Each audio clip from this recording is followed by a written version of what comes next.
Morning बच्चों मैं आपको क्लास सेकंड की हिंदी व्याकरण पढ़ा रही हूँ।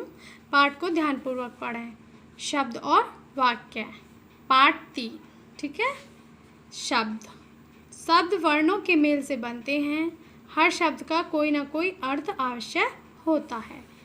जैसे कुत्ता एक जानवर का नाम है, सांप एक जीव का नाम है।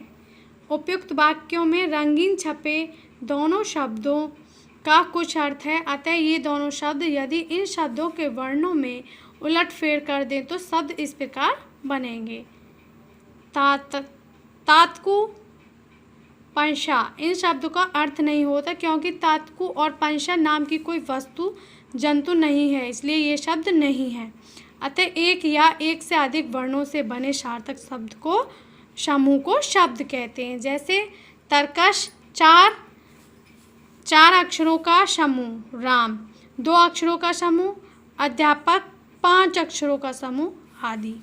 शब्दों के भेद। अर्थ की दृष्टि से शब्द 2 प्रकार के होते हैं। पहला सार्थक शब्द, जिन शब्दों का कोई अर्थ होता है उसे सार्थक शब्द कहते हैं, जैसे नल, कमल, कलम, ठीक है, आदि। फिर है ख। दूसरा निरर्थक शब्द, जिन शब्दों का कोई अर्थ नहीं होता परंतु बातचीत में उन्हें अन्य शब्दों के रूप में प्रयोग में लाते हैं, उन्हें निरर्थक शब्द कहते हैं। जैसे फल, बल, चाय, वाय आदि। ठीक है, कह देते हैं ना। प्रयोग की दृष्टि से शब्द 2 प्रकार के होते हैं। पहला विकारी शब्द, प्रयोग करते समय इन शब्दों का रूप लिंग, वचन, पुरुष और कारक के अनुसार बदलता है। विकारी शब्दों में निम्नलिखित 4 प्रकार के शब्द आते हैं। पहला संज्ञा, दूसरा सर्वनाम, तीसरा विश्लेषण, चौथा क्रिया।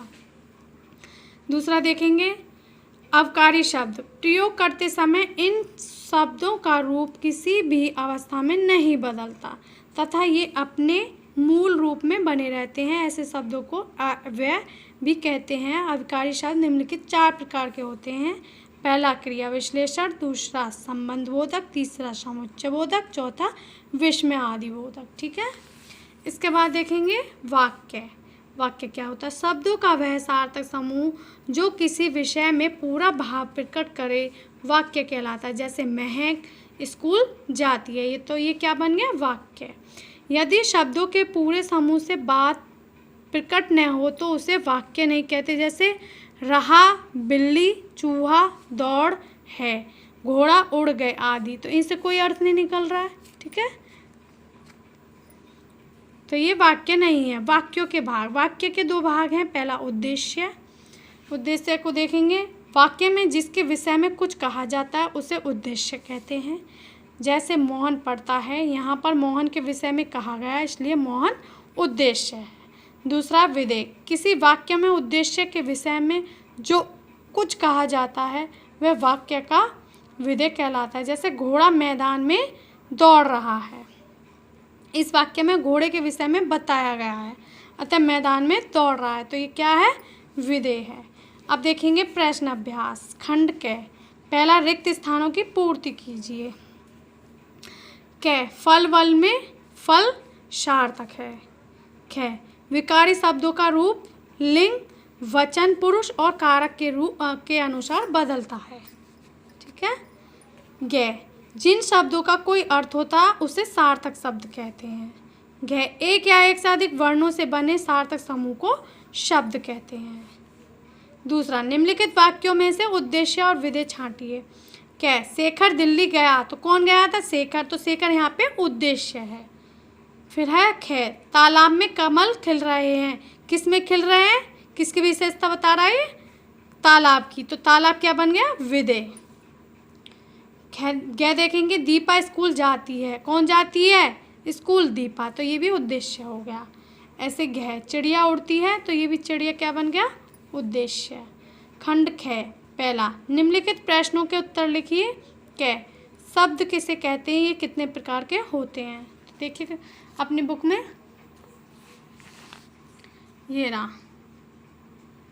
अतः एक या एक से अधिक वर्णों से बने सार्थक समूह को शब्द कहते हैं। जैसे तर्कस, 4 अक्षरों का समूह। ठीक है, हो गया।